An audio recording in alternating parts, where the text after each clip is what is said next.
It was a dark and stormy night at the Every Horror Movie on Netflix mansion, and Chris and Patrick and Steven were huddled together on the stormy night to watch another movie from the horror queue that they had carefully put together. They were just about to start the film when they heard a clanging coming from somewhere in the house. Steven jumped up with a start. The three looked at each other, trying to figure out where that strange noise was coming from. It sounded like it was coming from the chimney. Sure enough, there were ashes fluttering down into the fireplace. "Who," said a voice, "who disturbs my cue?" Patrick started shaking. This is too spooky for me, Chris. And he jumped off the couch and ran out the door into the storm. Into the storm, shaking and blubbering. As soon as it was quiet again, the voice came from the chimney again. "Ooh, who disturbs my cue?" Chris, I can't take this. I'm getting the fuck out of here, said Steven, and he ran out the door into the storm. It was just Chris and the queue. But soon, not long after the movie had started, the voice in the chimney said again, "Who disturbs my cue?" Chris couldn't take it anymore. He was really pissed off. He had to know who was disturbing his theatrical experience. He went over to the chimney and carefully looked inside. And he saw...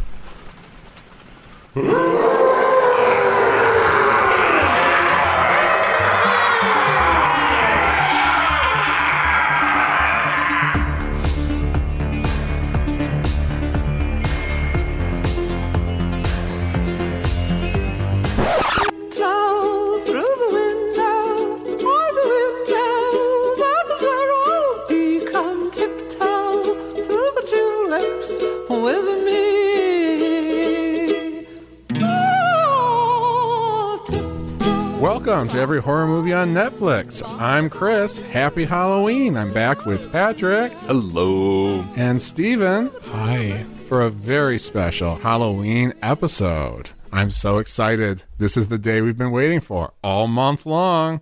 I'm so fucking excited. year long. Are you kidding me? Oh, yeah. Since the last Halloween.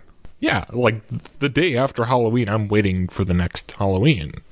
I mean, we're making this Halloween episode more special than ever before. We already gave you all a spooky story at the beginning of the episode. Spooked me.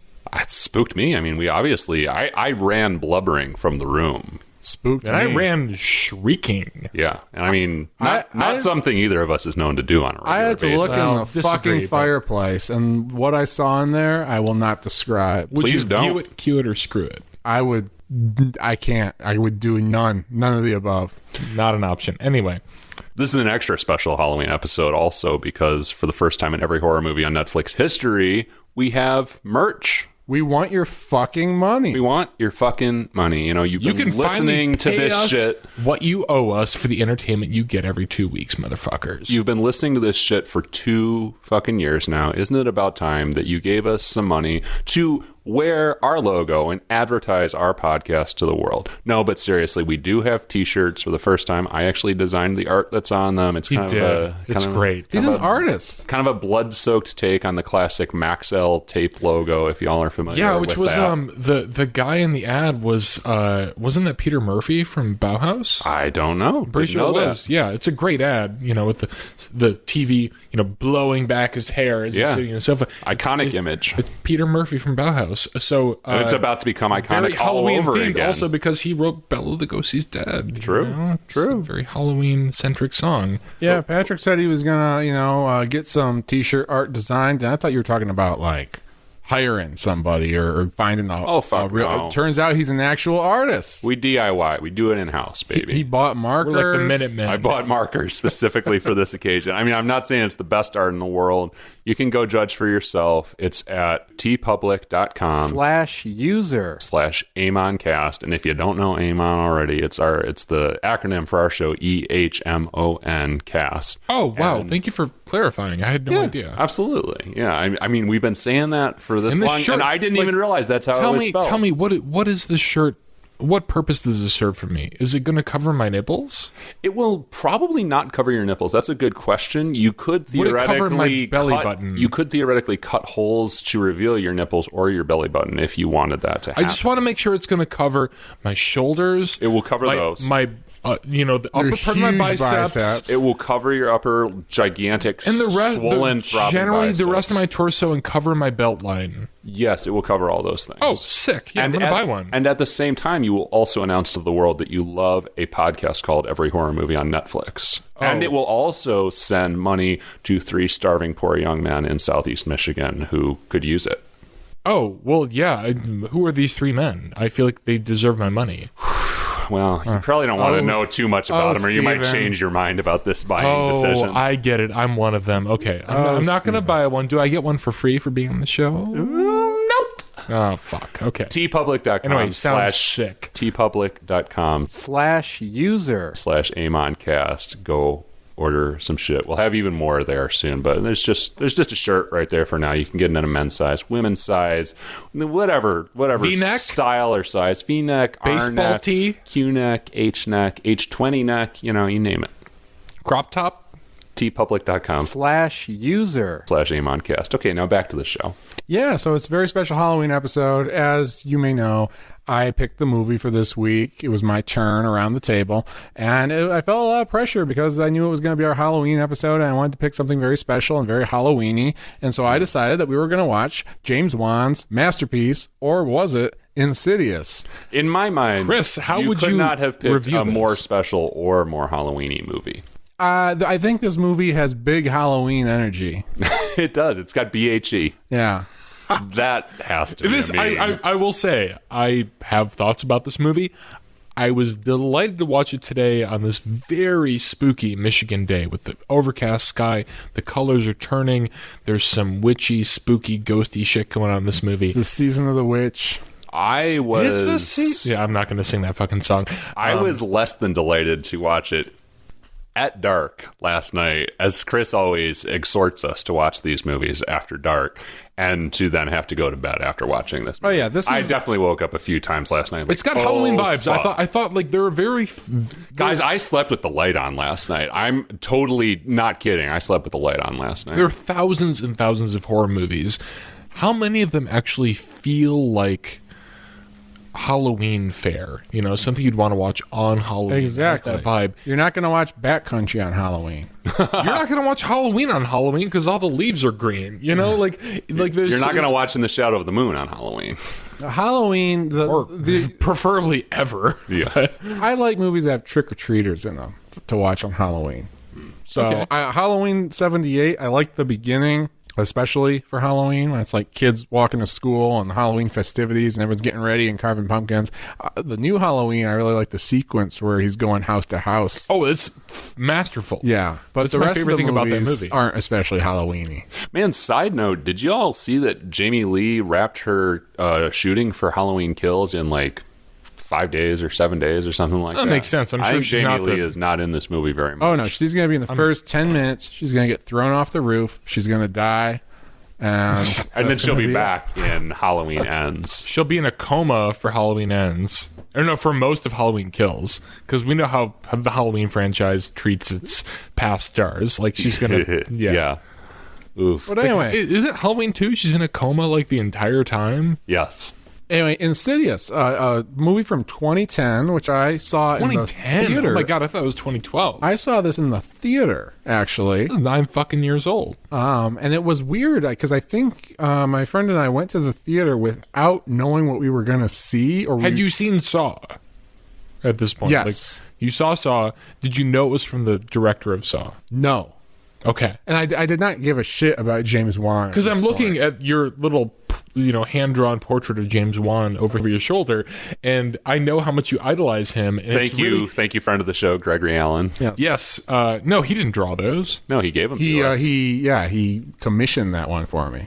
Yeah. Super special From the artist, whose name I don't know. And I know how much of a fan you are now, so it's really like adorable for me to hear your story of seeing his movies before you realized who he was. Yeah, I think Insidious was the first time after I saw Insidious.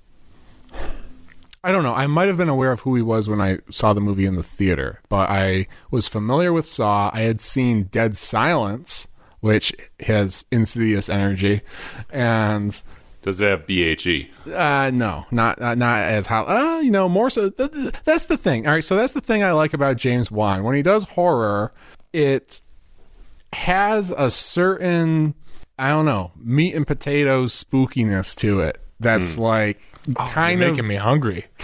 Kind of out of fashion in the rest of the genre, where it's like, yeah, this movie's about fucking puppets and ghosts that are in puppets. It's like, yeah, that's some good spooky stuff. This is crystallizing for me so much about why you love James Wan. Yeah. And Saw, of course, isn't like that. There's nothing especially Halloween-y about Saw other than that they made 8 movies and always released them at Halloween. And there's a puppet. Came up with the tagline, if it's Halloween, it must be Saw. Mm-hmm. So is this... so Dead Silence was Wan's sophomore effort. Is this his third film? No, there's a movie that everyone forgot about called Death Sentence, starring Kevin Bacon. Oh, yeah. It's like a revenge I've never thriller. heard of that. I've heard of it. I haven't seen it. Yeah, I haven't seen it either. I think that was after... I love Kevin Bacon. Dead Silence. Like, how the fuck have I not heard of this? Yeah, I don't know. It's out there. What's I it wanna see about? it. Do you know? It's like Death Wish, I think. That kind of thing. I've heard it's kind of gnarly. that was done recently to very ill-informed effect. Right. I've heard it. Yeah, I've heard it's very violent. I've heard it's gnarly. Anyway, so I have historically loved Insidious. My perception of it maybe changed a little bit watching it again last night. We'll talk about that, but I want to hear about you guys and what you thought. And I know it horrified Patrick. Dude, yeah, let me just say off the bat. So, I mean, I started the Halloween season early this year. I started watching horror movies. And, I mean, I watch horror movies all year round, obviously. But there's always that especially intense period of the year where I watch a fuck ton more than usual. Yeah. And I started that in mid-September, and I have not let up. This has been the most intense horror movie watching Halloween of my life. And I don't think a single fucking movie, and I've watched a lot of them in the last 4 or 5 weeks, whatever, has given me chills or even legitimately scared me. Insidious, this franchise has always fucked with me. I've only watched the first 2 movies, and last night it had the exact same effect. Just chills multiple times. It just fucks with me. And I love it, but I also hate it. Like, there were definitely points in this movie where I was like, oh, God damn it, I can't watch this. I need to turn it off. I just had that, and I love that. I don't get that experience very often, and I love it. Huh. So that's my opening initial reaction, opening salvo, whatever. Steven? I couldn't remember if I'd seen this movie before because for some reason it was lodged in my mind with Sinister and another many other sort of franchises that are just like adjectives or adverbs, and I found this movie to be very entertaining, very watchable, but incredibly silly. Yes. But in a way that made it impossible for me to be spooked, aside from the incredible opening sequence. I don't know if I've ever seen anything like that. Like, I was like, I forgot about it. It's so good and so fucking weird. But then we get the Insidious and these block letters on the screen and this incredibly just over-the-top score. And I was like, this is giving me Drag Me to Hell vibes. Like, I feel like this is a horror comedy, not a horror movie. No. I felt like I'm not supposed to be scared. Okay, so let's talk about the opening, because, I mean, why not? I texted Chris last night. I was like, I love how James Wan just fucks around with 5 minutes of plotless foreplay, and it is literally 5 minutes. Is it that long? Yeah, there's just like, he's just kind of like, the camera is just tracking through the house, and then I timed it. It's 5 minutes. Well, you're including the opening credits. I'm including the opening credits, yes, but that's still plotless foreplay, and it's just black and white, mostly still shots of kind of creepy creepy things in the house. There are like shadows lurking in. No, I'm certain talking about the corners if opening you're shot of the watching. boy in the bed. Yeah. Dalton in the bed That too. And, Yes. so we see this little boy in a bed, and the camera. And I actually really, really love this. This is like one of my favorite shots in horror cinema, period. And regardless of how I feel about the rest of the movie, we see this little boy in bed, and the camera kind of pans or like backs away from him and pans through the house, and it's a really imperfect pan too. You see a lot of kind of like Tracks. It tracks. It It's doesn't pan. well, I get all right.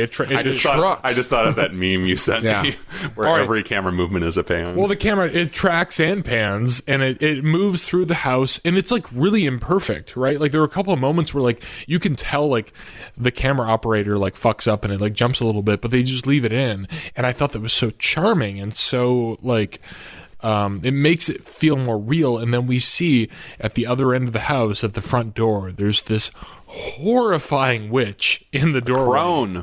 A crone. Sure. One might say. In like the grandfather clock. Yeah. No, like in the doorway, like in the No, screen it's door. in the clock. It's in the clock. Her reflection is in the clock. Or is she in the clock? No, in the opening shot, we see like in the doorway, there's like the witch standing like in the screen door. I mean, it's the clock, but Okay, but yeah, whatever. basically the You see same how thing. it All right. Well, I feel like I'm going crazy right now because Maybe I you watched are. this opening sequence twice. I mean, and you I'm didn't pretty see sure- the American flag at the beginning of In the Shadow of the Moon, so All right, well, fuck Guilty. you. We got him. Ladies and gentlemen, we got It's him. a great opening shot because it sets up that like you've seen horror movies before, you've seen ghost movies before, but like this is for some reason it felt more real to me to see that long kind of tracking shot through the house, and as imperfect as it was, that made it better for me, and I know that was intentional. It made it seem more real. And then we cut to the title. with I these love large- that title card. But that was where I was like, is this Drag Me to Hell? This is ridiculous. The score is way Yes. too loud. Yes. It's like I gives feel me like chills. That's another moment that gives me chills at the beginning and the ending of the movie when you see that title card. It felt, yes, it gave me chills, but it also felt very campy to But me. no, here's the thing. So you are couching this in. So, I mean, yes, that title card is very throwbacky. It's over the top. But we live in this world where you can't have something that feels throwbacky without it being ironic or campy or cheesy. And this is a movie that chooses to locate itself in that old school kind of vibe without it having to be ironic. No, and that's what I love about it. It's here's the not. thing. It's not an ironic movie. It's not like a winking kind of movie, like Drag Me to Hell, which I also like. You know, I mean, actually, I love Drag Me to Hell, but it's not. Well, hold on. Let's talk about Poltergeist, where when you see the title of the film, it's a very subtle score, and it's basically the same movie as this, except they move to a different house. Poltergeist sucks. Fuck you. Oh, shots fired. Wait, are you serious? Yeah, I'm serious. Wow. We'll save that conversation. for All right. another Well, day. I should have my cat here to argue against you, but like in like good horror movies, you don't need that kind of like excess to It is scare excess. you. It's deliberate excess. Yes. And this is what's going on. And, Why is it deliberate? Because it's a poor script, like in a poor film. Like why do that? Like because immediately I was like, oh fuck, I'm creeped out. Oh, I'm not supposed to take this seriously because they're telling me how to feel with this like shrill string score and this like ridiculous but awesome looking title screen. This is a movie where they said fuck it at times, and they just did the fun More than a shit. few times, yeah. Yeah, and so that's something. All right, I mean, and Patrick, I would even push back on you when you're like, "Oh, this movie isn't supposed to be ironic or campy." Well, it certainly is at points. I mean, you talk about when the paranormal investigators get involved, Well, and yeah. it becomes very silly. But this movie, And not funny at all. Which I don't like. I don't like that element. this of the movie plays with all kinds of genres. It's got several different looks. It switches its style several times, and that's just part of the fun for me. I can see where you would criticize it, but then, you know, if this movie didn't do that, you'd end up with something like The Conjuring, also a James Wan film, which is very one note and buttoned down and keeps the serious horror tone throughout.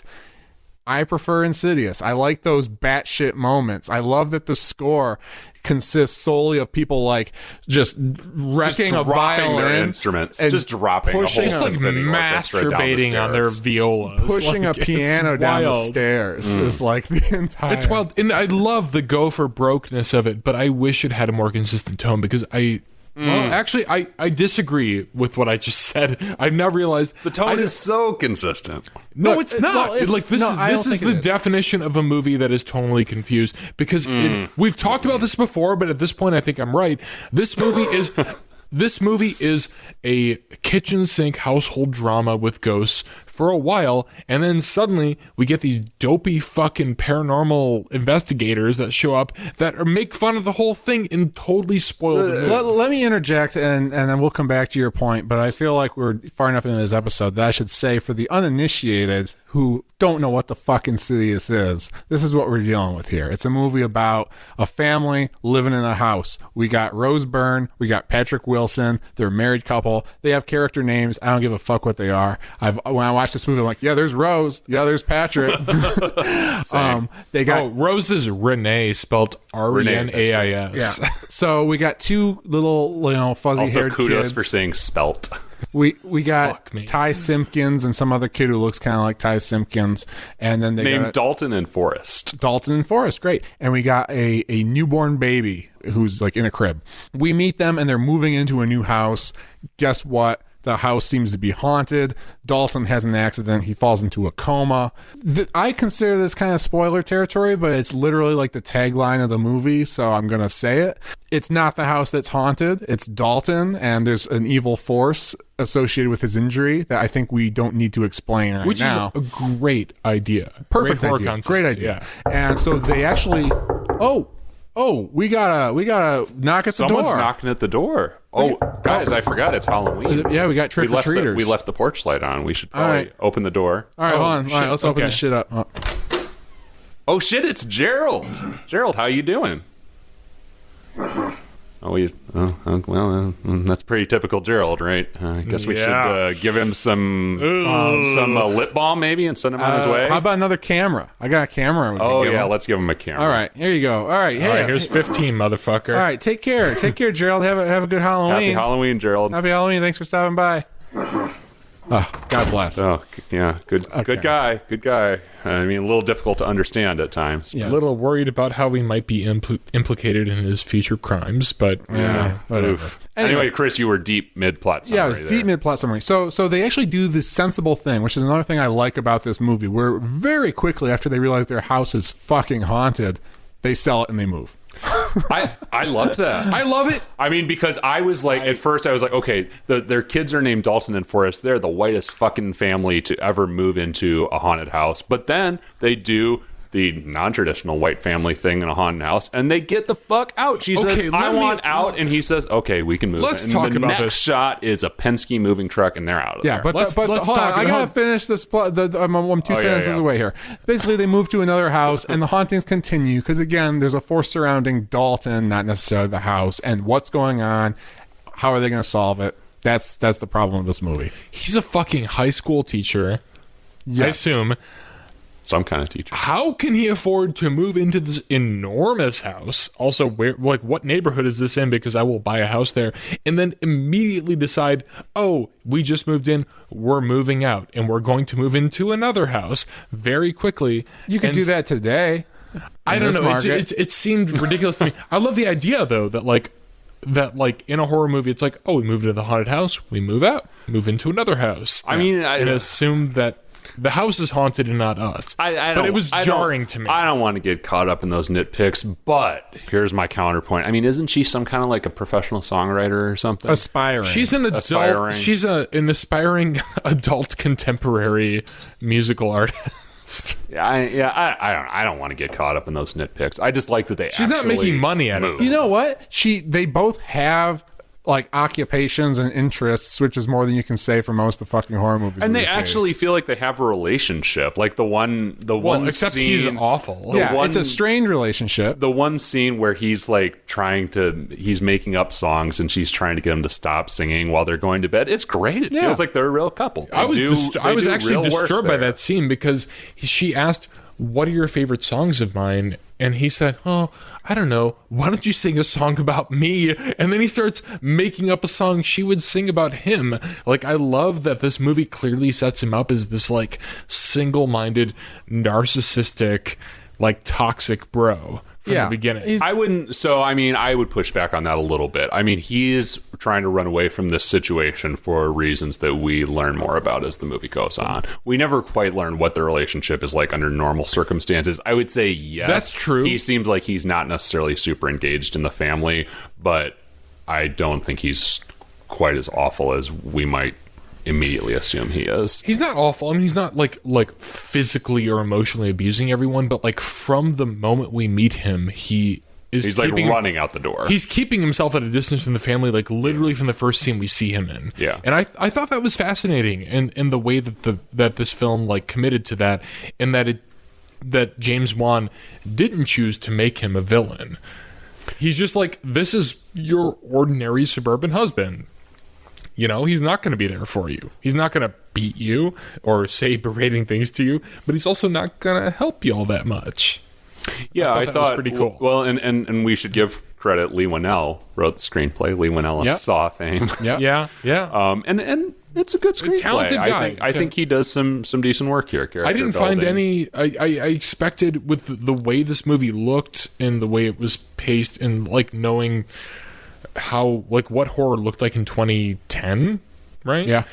I expected there to be some like glaring, like weird fucking lines in this movie that don't hold up now. Didn't experience that. That's a really good script. Mm-hmm. Yeah. Yes. I would not say it completely held up for me, which was disappointing. And I don't know why. It might have been my state of mind last night. It might have just been maybe I ate something bad. I don't know. But like, it didn't really scare me last night. I might just be too familiar with the spooks and the scares in this movie. That's probably right. You know, when you there are few movies that I can think of that I revisit and that terrorize me the way they did the first time. Yeah. But I think movies that rely more on like The Shining for me, which I'm not like a super fan of The Shining, but it gets spookier, I think, the more you see it for me. There's something about the atmosphere of that kind of movie where it's like, you can just kind of sink in and get on the wavelength of the mood. And if you know how bad it's going to get, it's even more ominous at the beginning. Like The Thing, too, I kind of feel that way about. Yeah. This movie, no. I was just like, this is kind of a relaxing, fun romp, and like, I know where the spooks are, and that's fine, and I just want to see some spooky stuff. But it didn't really affect me viscerally. The other thing was I was really distracted by the movie's really inconsistent technical quality. Yeah, I know what you're talking cinematography in this movie is fucking spotty at times. It's spotty, but it's also very drab. That, like, there were many times where, like, I thought like the color correction on my TV was off. I was like, is this really supposed to look so gray? Yes, it's completely gray. They punched up the reds and they turned down everything else. A deliberate choice, but it's just so drab. It looks like it's like ungraded footage. Now, I actually met one of the cinematographers for this movie. Whoa, what? Yes. He was in Monroe shooting a movie that I was on set for just to observe. I kind of overstayed my welcome with the crew, but I had like a 1-day invitation to come on the set and watch, and I sneaked into like a 2-week invitation.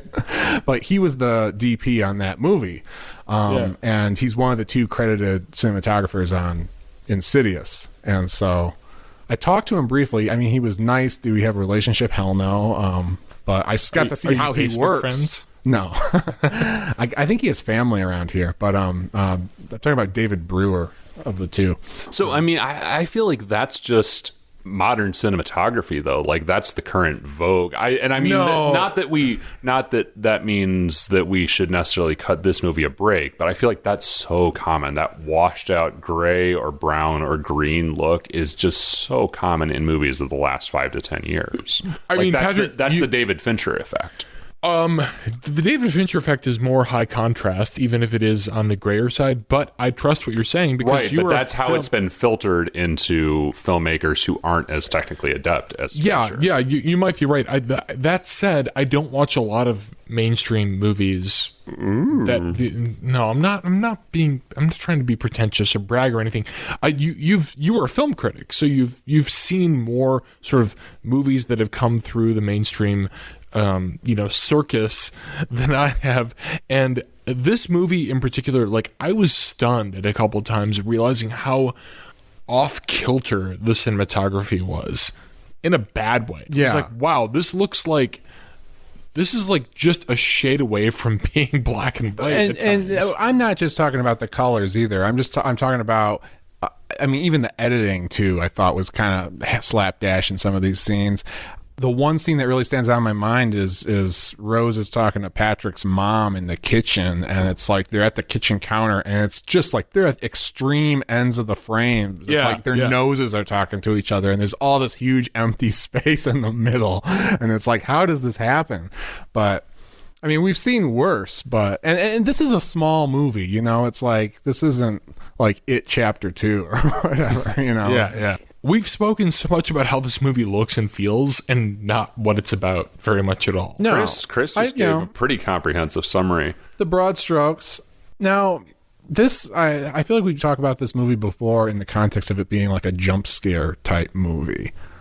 Right, which fewer jump scares than I expected. Yeah, actually. same. And I think I was thinking, when we talk about the jump scare sort of formula, I think more of Insidious Chapter 2. I feel like, and I want to revisit that now too, to see if there are as many jump scares as I remember, but I feel like there's a lot more in that than there are in this. But goddamn, so yes, in this movie, Insidious, there are jump scares where, there's the orchestra crashing down the stairs, as we referenced, but also there are some that are surprisingly more subtle. That fucking, when they move into the new apartment and she goes out to take the trash out, house, yeah. And she goes out to take the trash out, and you see the kid before she even gets outside. Did you guys fucking notice that? Yeah, I saw it. Not scary to me. That is fucking fucked up. I ran it back. I watched it again. And I was like, that's fucked up. This is a cursed movie. It's so and then obvious. she gets outside and she looks back in. There's the kid dancing. Fuck that. To Tiny Tim to tiptoe through the window. Yeah. Or tulips or whatever the fuck it's called. Yeah. Fuck that. That fucks with my head. Yeah, this is a fuck that kind of movie. There's some stuff. Oh, yeah. And like, there are...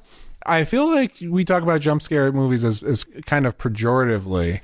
That's the word I was going to use. I don't think there's anything wrong with a jump scare, and I especially don't think there's anything. I don't even think there's anything wrong with it. I don't think this is a jump scare movie, and that has a lot of interesting things going on. I agree with you. There's more going on than jump scares. I think for me, a jump scare is an unearned scare, because in real life, jump scares happen. Yes. Have you ever walked like toward the door to the men's bathroom and someone opens the door as you're going in and you like get freaked out, like, oh fuck, somebody's coming out, like, although usually a huge orchestral sting doesn't accompany usually someone doesn't drop the piano down the stairs. It's true, but jump scares happen in real life, and there are ways that we can sort of replicate that through film.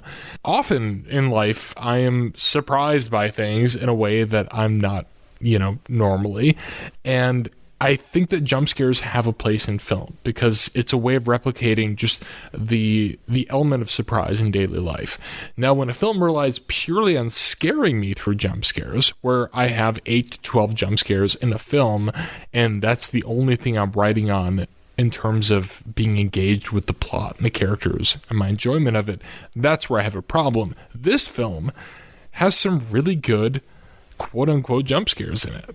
Yeah, because it has a great story, it has some sloppy ones, relatable characters, and there are moments where I feel like it is necessary for the scare to be a jump scare because that's how the character is perceiving what's happening. Yes, absolutely. And there's a couple that I think are kind of cheap, but then there's a couple that I think are really terrifying, and then they're complemented by really scary imagery. Like it's not just like a fucking shadow coming across the screen. It's like the most horrifying fucking demon thing you've ever seen in your life.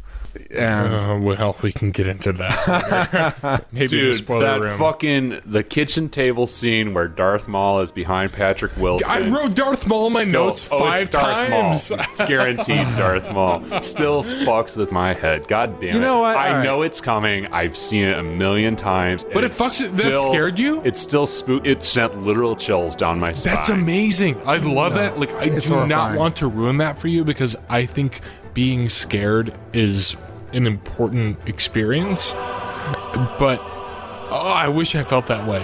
I wish I felt that way. But I'm glad that you also thought it was Darth Maul, or like you, Oh, yeah, you that's- related it to Darth Maul. That's been the joke for a while. Like I wanted. Here's the thing about this movie. I mean, it does And, look like I Darth think at Maul. this point, maybe we should review it before we get into. yeah, I think we should. Oh, Wait, who's that? So we got to turn this fucking light off. We keep getting these. Yeah, this is trick-or-treaters. really Well, I interrupting mean, the cast. But damn you know, it. it's okay. It's Halloween. We need to give right. this, candy All away. right, Chris, open the door. All right.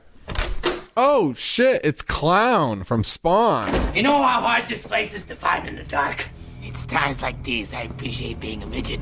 Oh, Ooh. Dude, you fucking stink, man. Change your pants. Do we have any maggots? All right, I'm regular done. I'm just You gonna. should've All right, killed Jason. all right. Not dealing with that today. Ugh. Not dealing with that today. I hope Malbolgia doesn't show up. Oh, that was fucked up. But yeah, I agree. I think I don't have any other obvious things that I need to talk about before we go to the spoiler room, and so there's some late game stuff we need to talk about. So let's Yeah. review this damn movie. I'll go first. There were moments when I watched this movie last night where I thought maybe I was teetering on a cue it, because it just wasn't turning the dial for me like it has historically. But fuck no, it's still a view it. Even on a bad day, there's so much stuff in this movie to like. It's got spooks. It's got humor. It's got humor and spooks together. We talked about that. Sometimes it works. It's got, better than average characters for a horror movie, better than average premise for a horror movie, some really spooky images. I mean, especially if you haven't seen it, watch Insidious. That's what I gotta say. View it. Bless, bless. Patrick. I mean, no surprise. View it. I would even say view it with prejudice. It's the only movie that fucking spooked me, that sent chills up my fucking spine this Halloween season. The ending delighted me. I had forgotten what happened in the end, and great. I want to watch Insidious Chapter 2 now. I want to have my perception of the entire franchise ruined, probably, by watching Insidious Chapter 3 and Insidious The Last Key for the first time now. God, there are 4 of them? There are 4. What the fuck? It's great entertainment in my book. And that's all I have to say, Stephen. Cue it. I mean, it's fun. I don't regret a moment of watching this movie, but it feels like this movie was like trying to one up Poltergeist in a way for me. Like, oh, what if it's not the house that's haunted? What if it's the boy or the girl, the kid, and moving it to another house and the same thing happens? So where do we go from there? And on the same token, the one thing you don't see in Poltergeist is the beyond. Like what happens, like what's going on where the kid is trapped. In this movie, the kid's in a coma. The other movie, the kid is literally trapped in like the netherworld. It's scarier if you can use your imagination to find out where the kid is, the person in peril, than to actually see it. This movie gets into some really goofy, ridiculous territory visually that I could not get behind. We mentioned Darth Maul. We'll debate it. So 2 points. One, Poltergeist has come up twice now. And I will just say, not to throw any particular shade on Poltergeist. I've seen Poltergeist. I don't have any real memories of Poltergeist, let alone Poltergeist scaring me. Let me say this. Poltergeist didn't scare me. It's not a great movie. It's a movie I like and that I've always liked. But this movie felt like it was, how do we do the haunted house movie a la Poltergeist, but make it different? Which is which is a really admirable cause. But ultimately, I found this movie to just be kind of a mess, and like it couldn't decide what it wanted to be. It was never scary to me, except for that opening scene. So, in second, because I have 2 things to say about this, I respect what you're saying about not showing the thing. You know, you're talking about going into the beyond, the further, whatever, and that it's scarier when you don't show it. I think there are tons of examples where that's true, but you know what? I love the stuff where they actually do go into that realm in this movie. I love that it's so balls out and fun. I love that it's balls out, but I can't say any more about it until we get to the spoiler room. That's true. All right, let's get the hell down there now. Before there are any more trick-or-treaters. Yeah, go watch Insidious or not. The choice, as always, is yours. We'll be back in a bit.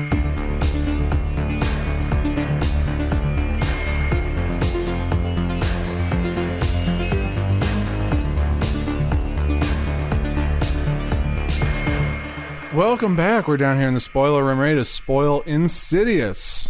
Tell you everything that happens. And hoping no more fucking trick-or-treaters come to the door. Yeah, it's been a little bit. You know what? We've had some like temperature control problems down here for a while, but I think this place was initially designed to be regulated for Halloween season. Yes. Like it feels really good. Like on Halloween, little humidity. There's very little humidity. It's quite warm. It was designed for maximum BAG. On Halloween exactly, the sun comes through the little crevice of the spoiler room just long enough to create ideal 71 degree air temperature. It feels great. Finally, Greg, my God, you knew what you were doing.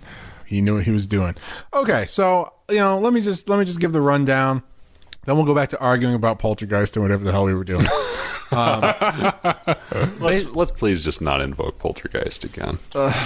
Yes. I feel like we're on the teetering on the edge of a rabbit hole with that, so I'm a little cautious as well. Well, it came up 4 times in my notes, and I'm not a Poltergeist fan. Yeah. Well. Anyway. So basically, the essential spoiler here. I feel like accusing it of being a Poltergeist ripoff is a reach. All right, I'll lay down the law. I'm going to say. No, I said we're not going to go there. Not a ripoff. I said I didn't want to go there, but you just pushed me over the rabbit hole. Now we're going to fucking go there. Now we're going to go there. He's full on Look, Alice. Here's the thing. I'm not ready for this. Yes, this movie stylistically throws back to Poltergeist. It stylistically throws back to all kinds of 70s and 80s horror movies. I'm not saying It's a that love Poltergeist letter. is the only horror movie that has ever existed that involves a haunted house. No. But this movie seems very tied to Poltergeist in the sense that, like, the house is haunted, and actually, I'm going to use this as a jumping off point for the one thing I love about this movie is that it decides the house is not haunted, the people are haunted, so they move to another house. And that house turns out to be haunted, but because of the people that inhabit it. I think that's really cool. I just have a problem with criticizing a movie based on it being too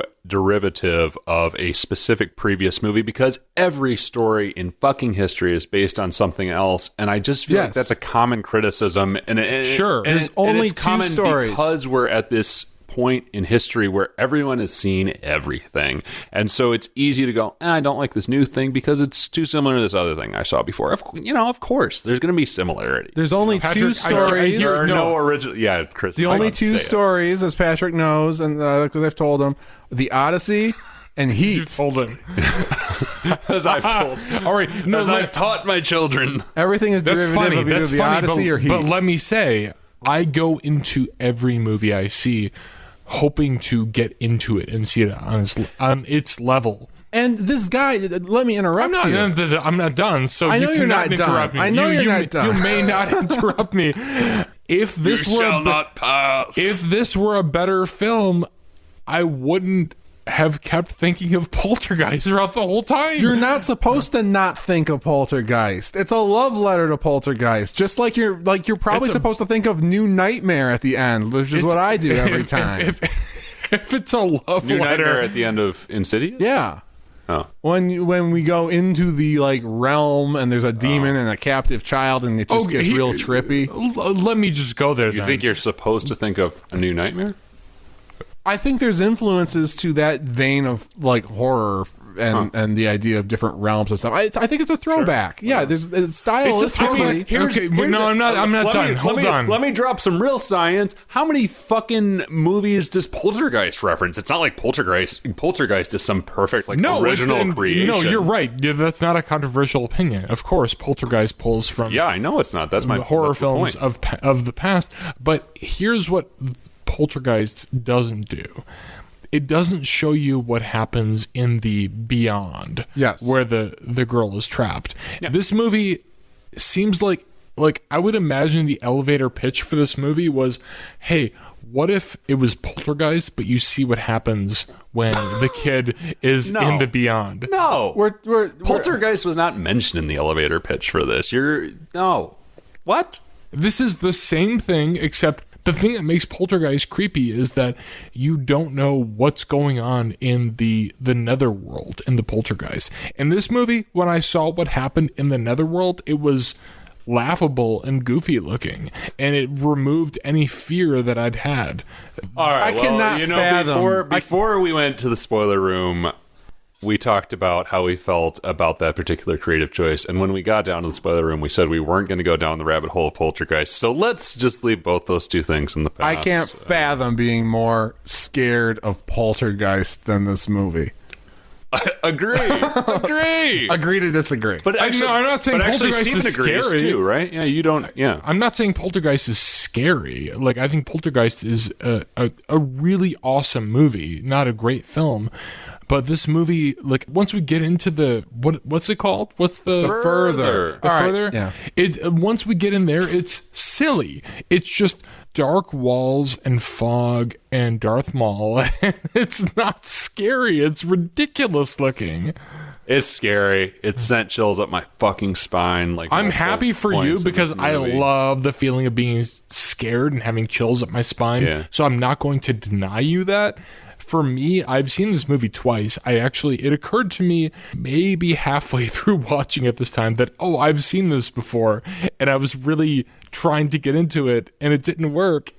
And that happened again this time. It got to the point where it just felt kind of silly to me. A quick side note, I just thought of this because of Darth Maul. Like, this is an interesting thing about this movie in general. There aren't a lot of, especially for a modern horror movie, there is very little CG in this movie. Like, there's that one shot where Darth Maul turns into this thing that's like running along the side of the wall. Yeah, and that's it did still creep me a little bit. I love that he's like, Darth Maul now. He's Darth Maul, yeah. I was just like, okay, that's a little much. But in general, this is all just generated through, like, I mean, at one point, there's a shot of Darth Maul's just, like, cloven hooves, like, clomping along. Yeah. And it's, like, it's 70s, 80s, practical effects monster magic. That's how you experience this Darth Maul character for the most part, is that he's pieced together through images of his face, his hands, his feet, and you just kind of put him together in your mind. And it's a low budget thing, and I actually watched this 8-minute featurette on the Blu-ray. I watched this on Blu-ray, not on Netflix. Confession time. I'm jealous because it looked awful on Netflix. I bet it looks awful on Netflix because it's you so dark. You can't see the dark. Yeah. Like, you can't see the scene where Lynn Shay, goddamn Lynn Shay, and also Barbara Hershey. Oh yeah, we haven't even talked about how the fuck have we not mentioned that Barbara Hershey is in this movie? But when Lynn Shay is gleaming, what's going on in the room above Dalton, and this creature is up in the dark on Netflix, streaming. It looks awful. You can't see it. It looks like a Halloween Jawbreaker. It was great. That scene was terrifying. Let's talk about that scene because, all right, so we should. I was going to tell you about the hooves, but maybe it doesn't matter. Oh yeah. No, I'd like to hear Tell us about the hooves, and then let's go back to. And then we'll go back to me trying to explain the spoilers. On the featurette, they show they're driving the camera. They're pulling the camera dolly along the demon's lair, and there's just a guy riding on the dolly with them, with like 2 stilts with hooves on the bottom of them. Hell yeah! Tapping them against the floor. I've seen this. Yeah, I've seen. I saw that on YouTube. Sick, and it looks great. Anyway, love that. Yeah. So, I mean, Lynn Shay, and this is not even a spoiler. We probably should have talked about this before we got to the spoiler room, but Lynn Shay is called in as sort of this occult, spiritual. How do you even describe? She's the psychic medium. She's a psychic medium, paranormal investigator. In the second she shows up, you're like, all right, I believe her. Yes, we're in the presence of greatness. Shay walks in and she has this light energy to her that she's just like friendly and as if she's just walking in to, just hang out. That's, I think, the best directed scene in the movie, and it may be because of Lin Shaye and her choices, but the way she comes in and how we, the audience, know what she's feeling, but no one else in the room does, and the way that's blocked and everything like that. Yeah, no, like it's like as if you're, you've been having problems for years with your relationship or whatever, and your like amazing grandmother comes home to solve everything. Your Mary Poppins grandmother, and like she's just like immediately there's light in the room. Yeah, she's like the Mary Poppins of astral plane exorcism. Yeah, and she's fucking incredible. Which like this is like the rebirth of Lin Shaye here. This movie, is it? now she's a star. In horror films. Also, sister of Bob Shaye, head of New Line Cinema. She just I saw this movie before when it came out. I saw it again just last night and thought, my God, like how has this woman not crossed over into mainstream Hollywood film? She's a really good that's actress. Not a question. Mainstream film doesn't deserve her. I would not say she's that good. In my opinion, she's really good. Like she steals the scene. Well, watch Insidious 3, in which Lin Shaye holds down the entire movie. And that may might be reappraise that might be a script problem, but like I was just like delighted by every movement of her face in this film. Yeah, why did we? There was some other Lin Shaye related detail that we kind of wanted to get into. I don't know. We were talking about the demons. We were talking about all the spooks, everything like that. I mean, the scene with the fucking Leigh Whannel and the other dude who are comic relief that I think we can all agree is kind of unnecessary. Totally. That's where I had tonal problems with this movie. I'm like, where's this comedy coming from? But it's such a deliberate choice. It's like... deliberate. It can be deliberate and also be a bad choice. Sure. I don't know. I enjoyed it. Listen, one of the reasons I like this movie is because I'm someone who's drawn to the horror genre for movies, but I'm also someone for whom I just naturally lean towards comedy and the things that I produce and the way my mind works. So you're a believer, but like 25% a skeptic. Oh, right? No, I'm like 25% a believer in paranormal. Oh, stuff. okay. I'm sorry, I got you wrong. Yeah, that's another topic. So I get really excited when I see a movie that straddles the line between horror and comedy without turning into a novelty film or a horror comedy that doesn't take itself seriously. And I think this movie does that. And that's one of the reasons I like it. And it could be the over-the-top paranormal investigator characters who maybe lean into the comedy a little too hard. I think I would have liked them more if they were just as ridiculous but played straight, instead of being so winky about it. Agreed. Because I feel like that was my biggest complaint about this movie is, okay, I get it. The director understands this is a movie that's trying to take Paranormal Activity seriously. And yet we have these characters who drop in and have a considerable amount of time on screen who don't take it seriously and are like winking at the screen. I would rather have their performances and the writing of their dialogue be a little bit more subdued. Yeah. Because I think this kind of film can benefit from taking the material a little bit less seriously. They have some good moments where they actually become terrified and they're not joking anymore. And...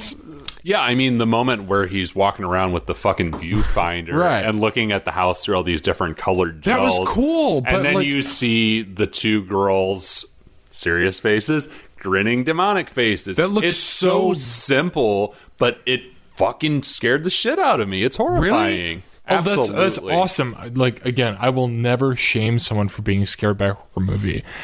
That scene, I thought, like, I wanted that to work, and the reason it didn't work is because every scene involving those characters up until then was comedic and goofy and seemed to like spoof the idea of ghosts being real. Okay, but here's the thing. You're grading on a curve. What was the last thing that scared you, period?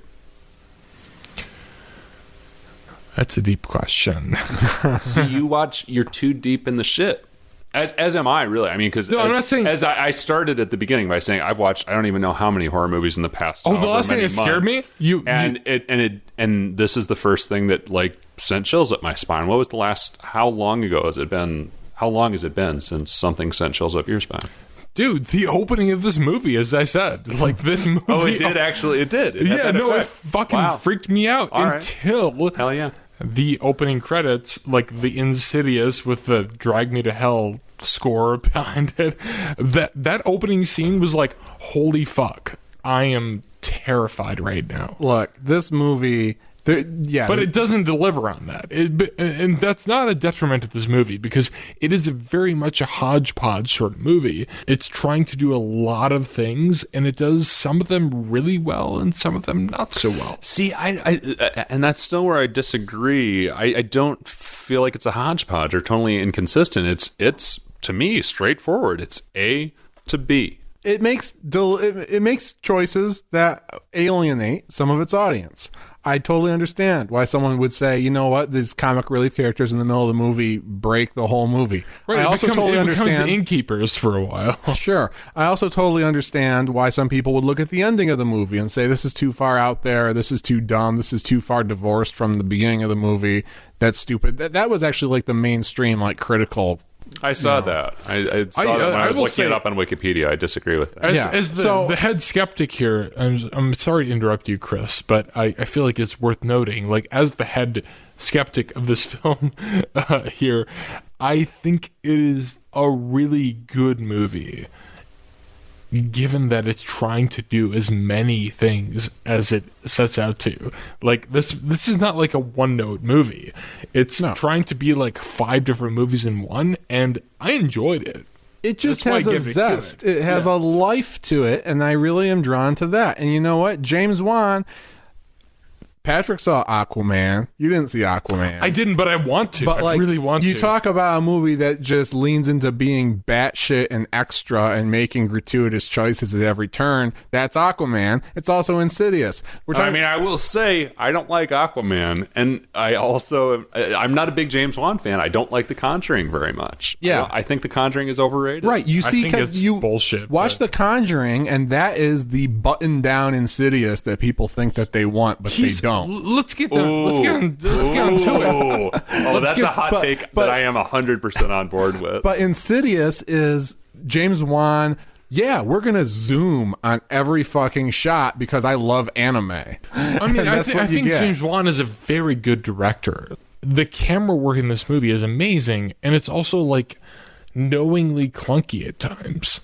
All right, let me just run down the spoilers that we should have got to a while ago about what the hell happens in this movie.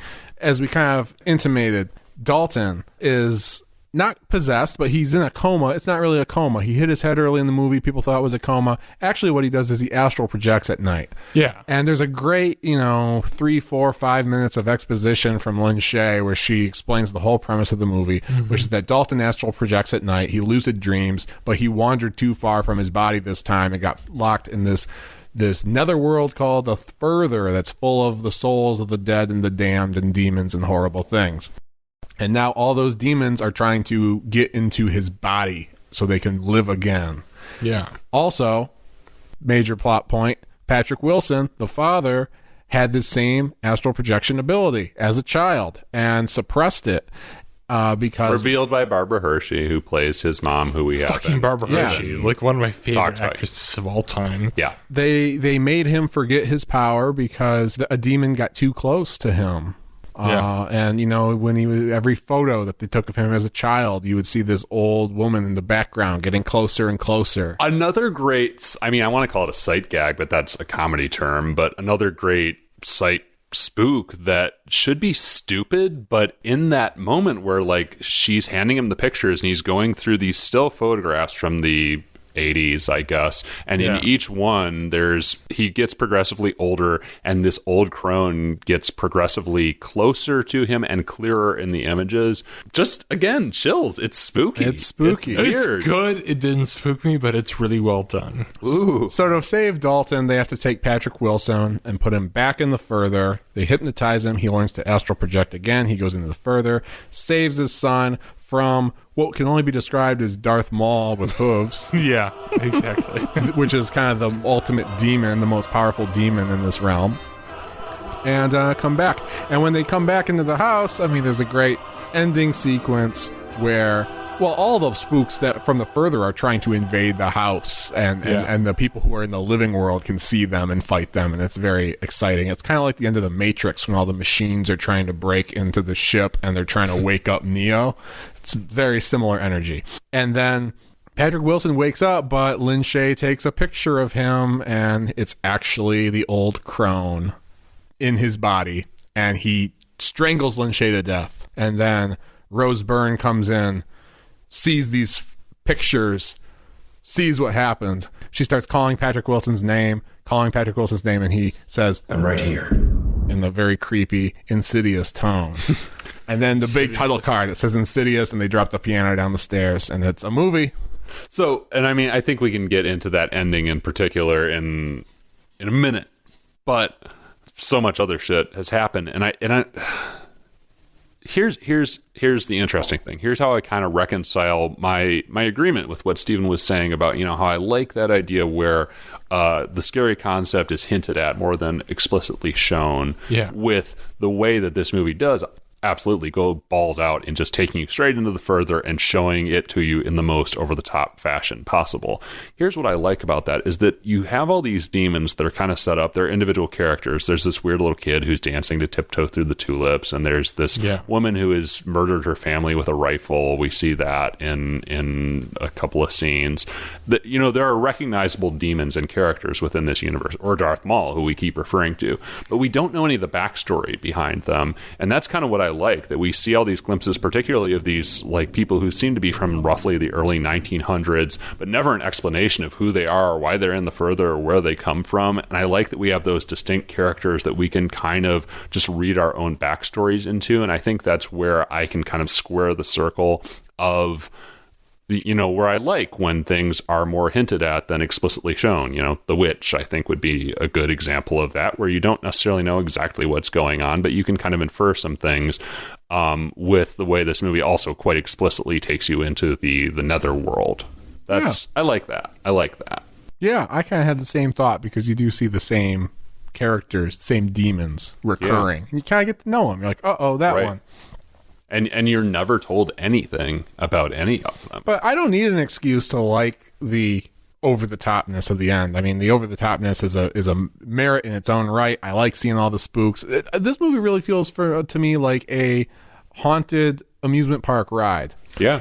Right, and the reason I think I'd like The Witch more, if we're going to invoke that film, is that, like, that's a film that's about sort of generalized fears about the foundation of our country, and this movie, Insidious, is just kind of about, hey, I live in a spooky house. Like, Yes, there's really nothing important to say about this movie. I was not able to pull any themes out Not of to this say movie. that is something that a horror movie requires. In fact, I think it would be very upsetting if that were a requirement for horror movies. But this movie, I felt like, was not consistent in its spooks. I agree for the most part, and I agree even to the point that I absolutely like The Witch more than Insidious, or at least at the very least, I think The Witch is obviously a better film. It's a better movie than Insidious, but I like both. You know, I like a movie. Cool. Yeah. I like a movie that gets at deeper issues in society, or even the history of our country, as much as I like a movie that just fucks with the very basic concept of, I think I saw someone walk by outside the window. It's cool. Is that my partner? Nope, it's not my partner. It's a fucking weird ass long haired dude in a leather jacket. Like, that's just a basic human fear that fucks with me as much as the concept of colonialism and misogyny fucks with me in The Witch. I did tell Pat. I love that. I love like, my as far as this podcast goes, like, my main goal is to explore movies or find movies that really fuck with individuals. And I love it's a very individual thing. Like, horror is not like an overarching genre.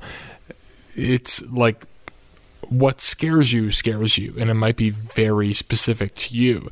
And I'm always really excited and happy to hear about movies that scare people based on like a specific fear or their perspective. And I saw this movie thinking like, I guarantee this movie really freaked a lot of people out. I'm just not one of them, but I'm happy it freaked everyone else out. And I love that on our Halloween episode in particular, I feel like somehow this movie has caused us to drill down deeper into what it is that scares us and what it is that we're looking for out of a horror movie, probably more than we have on any other episode in our 2-ish year history. So I think that's cool. I think this and is a movie appropriate that for Halloween. relies less on execution than on the audience members' subjective tastes. I think this movie accomplishes everything it sets out to do, and the question is, do you think they should have? I agree, and also this is a really well-directed movie. I understand that like this movie has like a very specific audience, but it's really well-directed. Like that was my thought throughout the entire thing was, holy fuck, James Wan knows exactly what he's doing with the camera. Let's dispel this notion that James Wan doesn't know what he's doing. I thought of that, I knew you were going there. He knows exactly what he's doing. Oh, wait, is that shit? One more. Isn't it past trick-or-treating hours? I thought we couldn't even hear trick-or-treaters down here. All right. Let's go. They're really banging. All right, let's go. Let's Check this out. Sounds like the damn Babadook. Better not be the Babadook. All right, hi. Let's open the door. Let's open the door. Hello? Oh, shit. Oh, it's Jay. It's Jay. Oh. Thank you for coming God to visit. Damn it. We're all out of candy, but we do have a couple of eggs. No, I got this stuff I was saving. Oh. I was saving this stuff, but I think he might be our last trick-or-treater, so I'm going to give him all these damn Snickers. Oh, he deserves it. He deserves it. Yeah. Oh, God. Jay, thank you for all you've done for us. Thank you for all you've done for the podcast. You're doing God's work out there. God's work. Slaying those demons. Oh, Jay, do you have any final words for us before you go? Oh, all right, amazing. Well, Jay, happy Halloween. Thanks Happy for Halloween. dropping by. Jay, happy Halloween. All right, See ya. back to the spoiler room.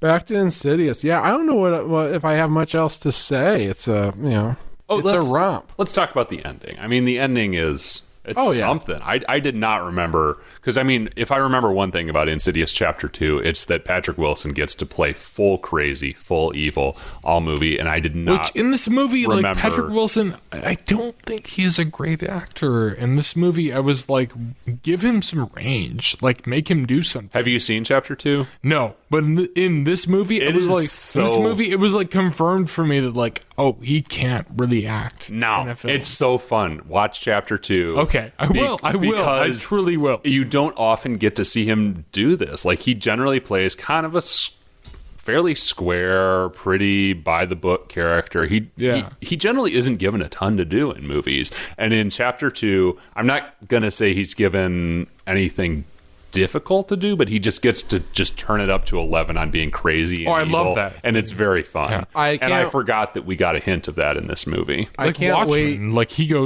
he does some pretty crazy shit in Watchmen. Not like or in Little season Children. Chapter 2. Yeah, it's, I look forward to having a 45-minute conversation about Insidious Chapter 2. I'm going to watch and it how now, possibly at 3 a.m. tonight, because I'm so excited. Because I love him. Like, I think he's a great actor. He's just cast in these really banal roles often. I recently said something along the lines of, he's the most mediocre good actor I know. Like, he's a good actor. That's accurate. He just never quite gets there. I co-sign that. Well, the roles are mediocre people, and he's great at playing mediocre Yeah, maybe people. that's it. That could be it. But I look forward to our 45-minute conversation about Insidious Chapter 2 and how it's a ripoff of The Shining.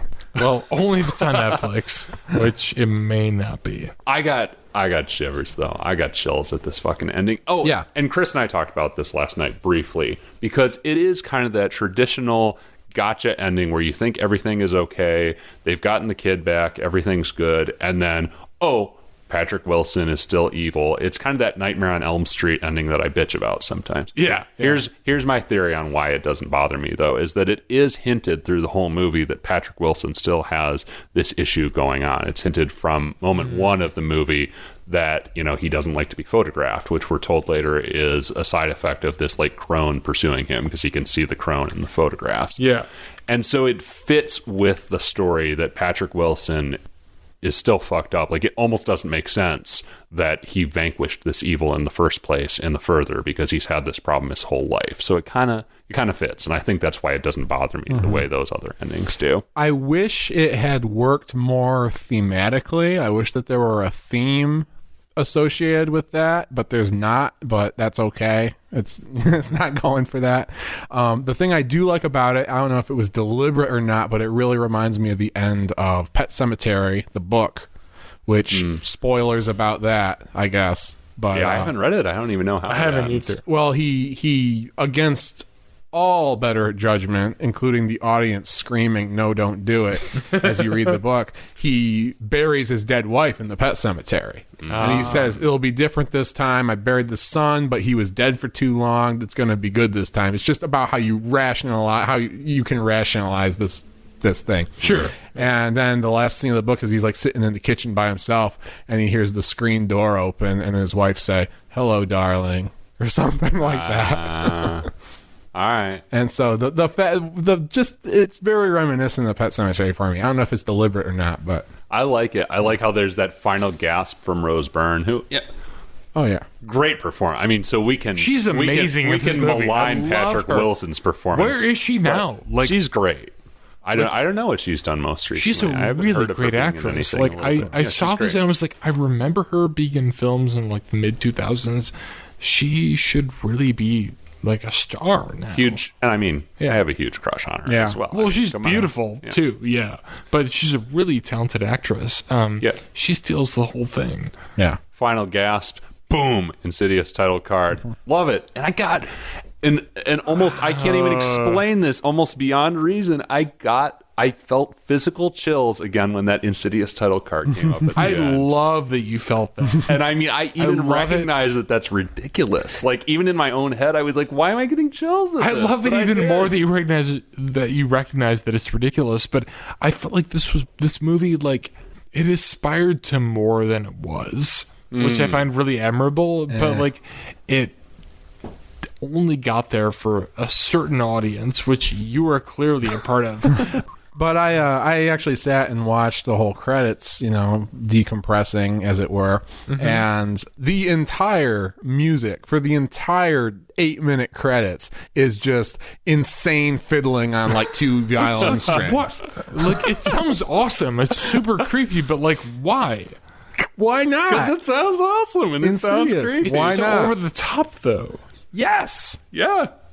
yes, Okay, yes. fine. Can we That's- talk about the that's what we title, want. though? Insidious is a dumb name for a movie. It's really What dumb. does it even mean? I mean, like, it's as dumb as Sinister or Sinister like, actually makes Hush more sense. Or Don't Breathe. Hush. Be afraid. Hush. Don't breathe. Hush. Don't breathe is a great title for a movie, honestly, especially one that involves being quiet because the villain is a blind man. Hush also makes more sense. Sinister makes more sense, but Insidious is just what?